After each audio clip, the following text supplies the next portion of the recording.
Bem, amigos do podcast mais querido do universo matemático, o nosso Matematizum.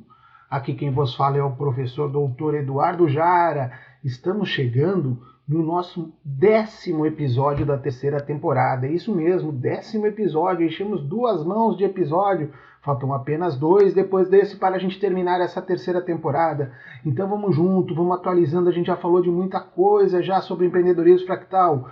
Hoje a gente vai tratar sobre o seguinte aspecto: o empreendedorismo fractal é um conceito novo ou antigo? Vamos junto? Antes, claro, toca aquela vinhetinha saudável, charmosa, gostosa, deliciosa para nós aí, DJ!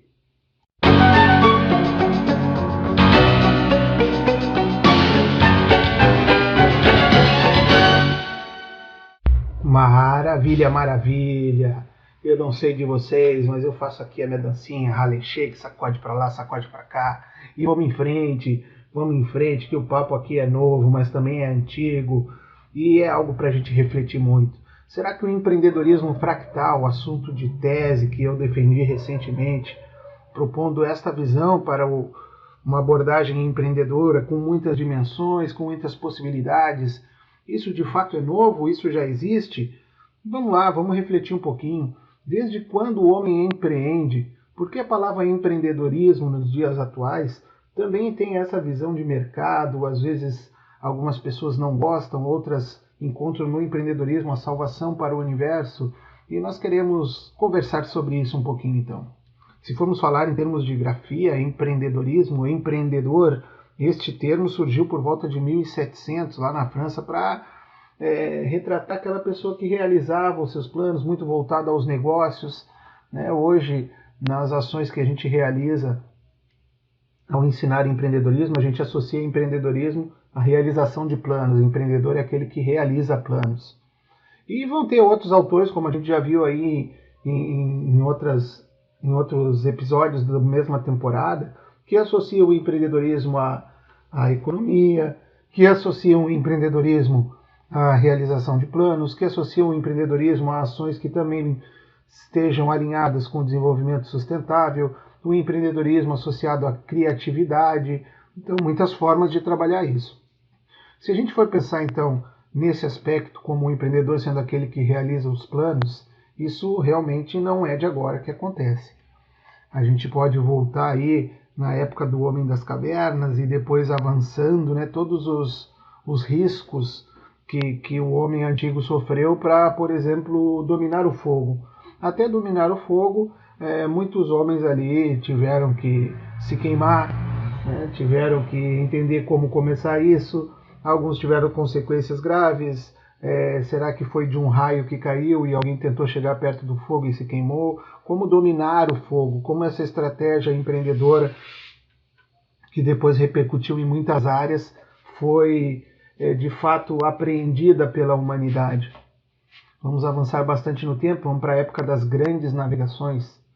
Como que você se arriscaria em territórios não ainda largamente conhecidos? Não vou entrar no mérito se já conheciam ou não conheciam, mas de fato era uma aventura muito além das aventuras tradicionais da época de 1500, por ali nas grandes navegações, atravessar um oceano em busca de um novo continente ou buscar aquilo que talvez alguém já tivesse relatado que existia, eram de fato ações hercúleas e muito arriscadas.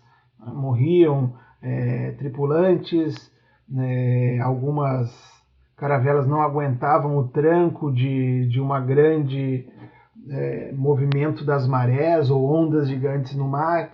Então isso também foi um desafio empreendedor, mas que trouxe consequências muito, muito interessantes para o desenvolvimento da humanidade, da sociedade, né, ocidental, basicamente. Se estamos falando aqui do Brasil, os nossos irmãos lusitanos que chegaram aqui com Pedro Álvares Cabral tiveram essa aventura empreendedora. Claro que depois desta aventura, as consequências econômicas foram absurdas para Portugal, que chegou a ser um dos países mais ricos do mundo nessa época, à base de muito ouro extraído do Brasil, inicialmente pau-brasil, cana-de-açúcar, Essas coisas que a gente começa a misturar com a história aí para entender. E mais um salto gigantesco, vamos chegar hoje em dia, né, nas questões de turismo espacial, estamos desbravando o espaço. Você teria coragem de entrar na Blue Origin, lá com Jeff Bezos, e subir até a altura da órbita do espaço para poder ficar flutuando lá com gravidade zero? E esta é uma ação empreendedora de alto risco, mas o próprio CEO já viajou lá na sua navezinha com seu irmão e mais alguns felizardos ali que conseguiram sair no espaço sideral. Então, achar que o conceito de empreendedorismo é algo novo, isso não faz nenhum sentido, né? O estudo de empreendedorismo, com esse nome, aí sim, aí a gente pode listar uma série de ações. No Brasil, por exemplo, em 1980, foi que na FGV começou a se ter uma disciplina de empreendedorismo. Mas será que não existiam negócios até 1980?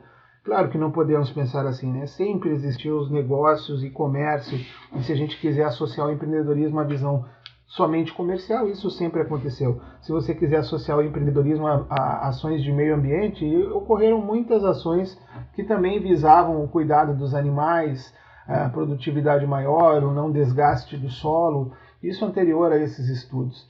Se a gente for numa linha mais mundial, é bom a gente destacar o Schumpeter, que grande pensador, falava muito em inovação, falava da veia do empreendedorismo, do risco, né, dos lucros associados ao risco. Quanto mais arriscado, maior a chance. Então, o risco que o empreendedor assume também é o ganho que depois ele vai ter sobre o risco que ele correu na implementação e realização do seu projeto. Isso nós estamos falando de 1913, tá? Quando Schumpeter ele foi para a América do Norte ensinar nas universidades. Ele começou a ensinar em Harvard lá por volta de 1932 e foi por volta de 1947 que teve lá na Harvard Business School, Miles Macy, o nome do professor que liderou isso em 1947, para 188 alunos que eram estudantes lá do MBA para a disciplina de empreendedorismo, o primeiro curso de empreendedorismo dos Estados Unidos da América, registrado lá em 1947 no contexto do pós-guerra.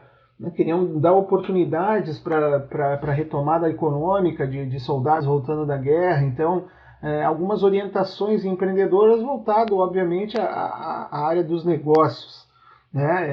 Era uma disciplina de negócios. Então, isso foi crescendo, né, na área de empreendedorismo lá em Harvard, em 1947, eu falei, mas já em 51 foi criada a Fundação Coleman, com foco em educação para empreendedorismo.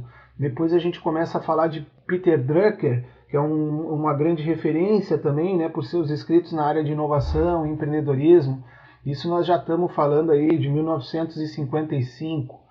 Em 1967 já vamos ter mais cursos de empreendedorismo se espalhando, né, pelo mundo, e assim vamos para outros países, outros continentes. A gente foi para a América Central, a Universidade do Novo México, em 1983, criou seu curso de empreendedorismo, né, associado a uma escola de engenharia. Aqui no Brasil a gente falou, né, de empreendedorismo na Fundação Getúlio Vargas.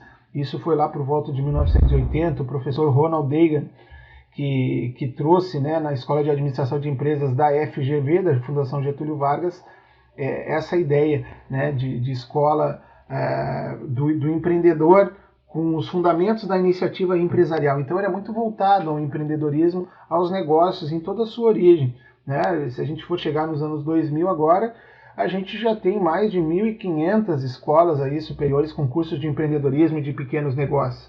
Então, desde o termo, da invenção do termo 1725 por ali, lá na França, Entrepreneur, que trouxe essa ideia de empresário realizador, a gente teve um desenvolvimento de muita coisa nessa área. Então, o desenvolvimento de um empreendedorismo fractal é entender que as pequenas ações, não importa onde elas ocorreram, elas transformaram as realidades. A invenção do fogo transformou o domínio do homem com fogo, criou a época que pôde depois derreter os metais, e depois nas grandes navegações, e agora na exploração espacial, onde daqui a pouco a gente vai levar os filhos para patinar no gelo, na cratera Korolev de gelo lá em Marte. A gente não sabe do futuro, mas tudo isso são grandes saltos para a humanidade, e a gente tem que refletir tudo isso em 10 minutos, porque está acabando aqui o nosso podcast.